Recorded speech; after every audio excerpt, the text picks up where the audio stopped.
I have a question. Do you see the angle sign anywhere in this whole number 3? No. So that means they're talking about a what?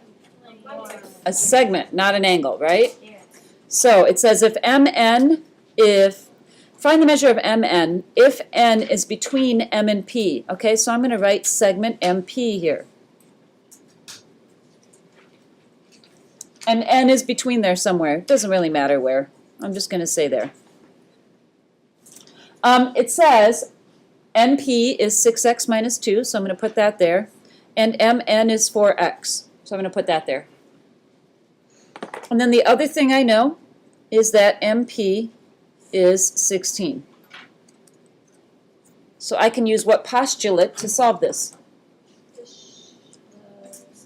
Segment addition postulate.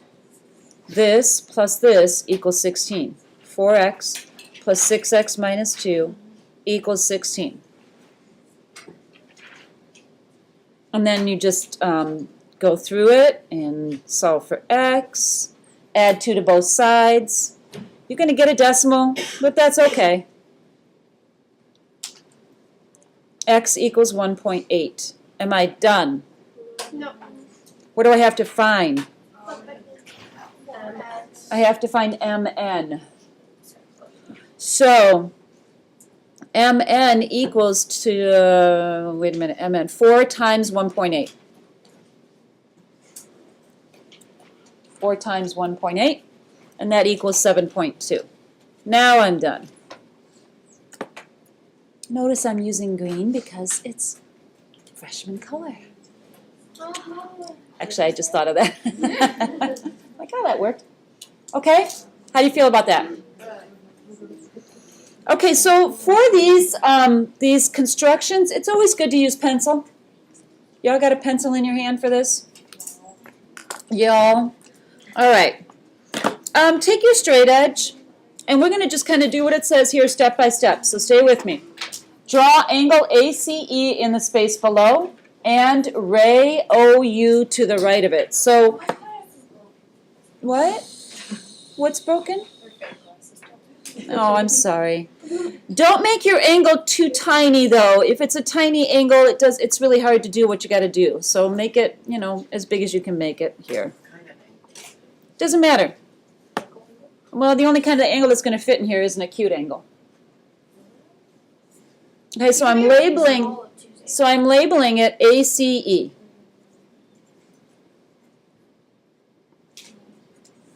ACE. And then to the right, I'm going to draw angle OU. Or excuse me, ray OU.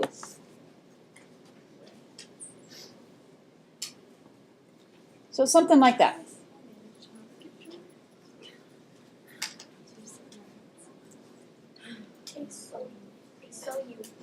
Cool? So that's number 1.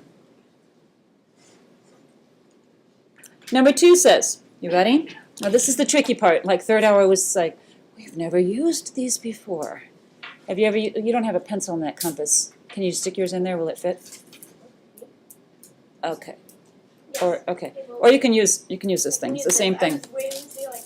All right, draw an arc across both sides of the angles. Now, if you're using one of my plastic ones here, it's easier if you put a couple pieces of paper underneath. It helps hold it in place. If you're using one of the green ones or yellow ones, you don't need to do that necessarily. Now, here's how you draw an arc. If you're using one of my plastic ones, you take that center right there and place it on your vertex. If you're using the green or yellow ones, you put the pointy thing on the vertex, and you hold it there. Okay, so I got to do this backwards because I'm left-handed. So that's on my vertex. Then I'm going to squeeze this in a little bit so I can stick my pencil in this hole and create an arc without it sliding all over. So I'm just drawing an arc. See that? All the way across both of the rays.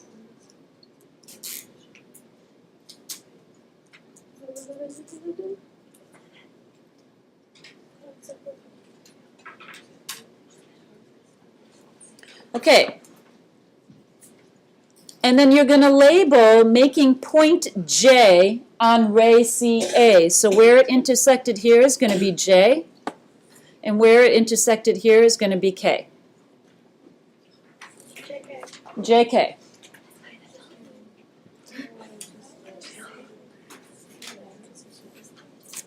Okay, so now it says, is everybody done number 2? Okay, number 3 says, move the compass to O and draw a similar arc. So it doesn't have to be exactly in the same spot, but similar. So you're going to put your vertex right on that part right there. And then you're going to just draw an arc. Yep. Like that.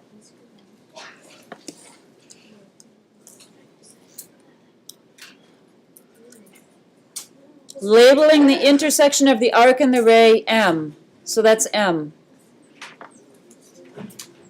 Make that arc fairly big. It's got to go pretty far. As a matter of fact, I'm not sure if mine went far enough. Let me extend it. Okay. It's got to go fairly far above and below. So. All right, number 4. Are you with me? Number 4 says, put the pointed side on J and the pencil on K. Now this is the tricky part. If you're using a green or yellow one, you have to be very careful that you don't change the width when you move. So for example, you're going to put the pointy part on J, and if you're using a plastic one, you've got to move this thing so it's on K. And if you're using a green or yellow one, you've got to just get that distance exactly. And without moving it at all, without adjusting that distance at all, you move it over here so the pointy part is on M. And then you make an arc. So I didn't want you to change the distance of this at all. You put the pointy part on M and you make an arc there.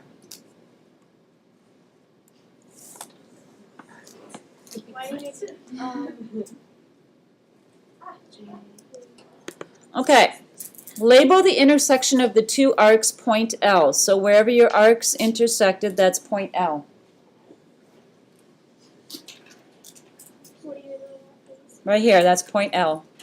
Now, you're going to construct ray OY through L. So take a straight edge, and you're going to draw a line from O through L and extend it, and that's a ray. And you're going to put point Y here somewhere.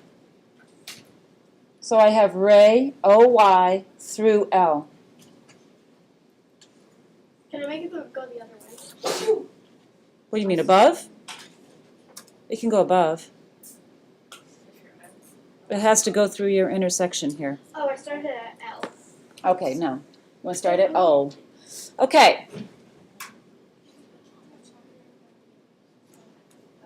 $10 minutes.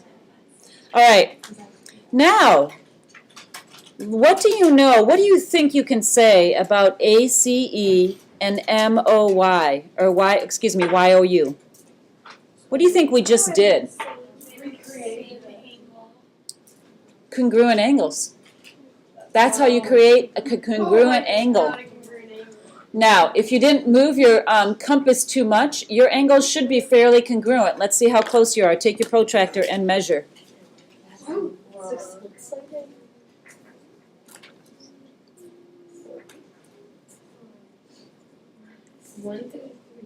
Now, this is the first time you did it.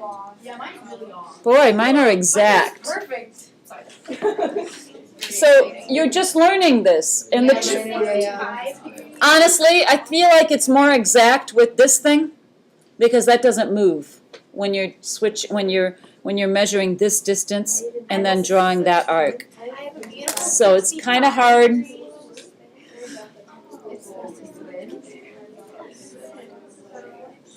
I have a 65 degree and a 90. Mine's completely different. That point where they intersected, if you draw a straight edge from your vertex through that point, it should be exactly the angle bisector. Oh, that's cool. Yeah. That's what you do in there when you do that. Creating the angle bisector. So I stuck my compass on J, made this arc. Using the same distance, I stuck my compass on K and made that arc. And then where they intersected, that was the angle bisector. And we'll practice it again on Thursday. Okay, I can do it with this thing, but not with this. Okay, whichever works for you. Whichever works. How do you feel about that? I can do that. Say, yes, I did my first construction. Have you done this before? Kind of. Have you? Okay. All right. There's not too much left, so let's finish this real quick. Ready? Ladies and gentlemen? I'll wait. Okay. Okay, we've learned 4 postulates so far. I want to have you take a look at page 926. You're going to be so excited about what's on page 926. I can just show you if you don't have a book. I'll show it to you. Is it student? Oh, Look he's it! so happy. It's a list of all the postulates. And we've done 1, 2, 3, and 4 so far, right in order. Do you have to memorize the exact wording? No. No. This is what you need to know. The ruler postulate. It was on page 9. It's basically just using a ruler to measure the distance between 2 points. That's it. Segment addition, you know that. Protractor postulate is using a protractor to measure angles. And angle addition, we've done that. We have talked about these. You've practiced these ideas already. You just didn't know they had postulate numbers attached to them. Oh. Through any 2 points, there exists one line. We talked about that. A line contains at least 2 points. 5 and 6 kind of are converse of each other. 7 and 8. If 2 lines intersect, oh no, that's just 7. If 2 lines intersect, their intersection is 1 point. You knew that. 8 and 9 are converse of each other. Through any 3 non-collinear points, there exists exactly 1 plane. A plane contains at least 3 non-collinear points. You know that. We've talked about it. 10 and 11. If 2 points lie in a plane, then the line containing them lies in the plane. If 2 planes intersect, then their intersection is a line. Okay? So we've done all that stuff. They just have postulate numbers attached to them. All right, so turn it over. I know it's kind of weird. It copied weird. I'm sorry about that. You'll forgive me.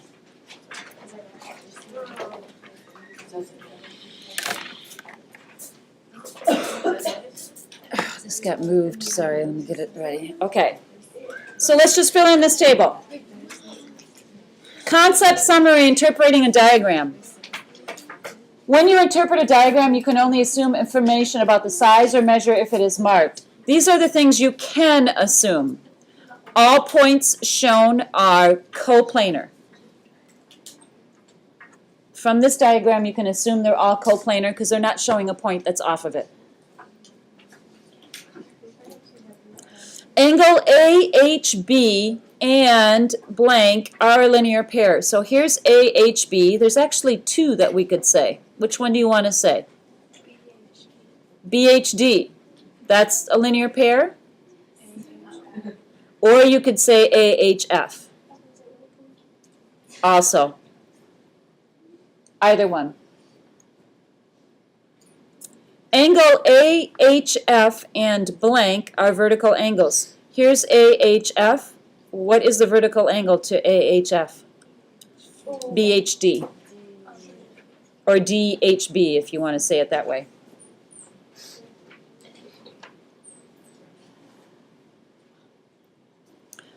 Okay, A, H, J, and D are what? Collinear, right on. A, H, J, and D, they're all collinear.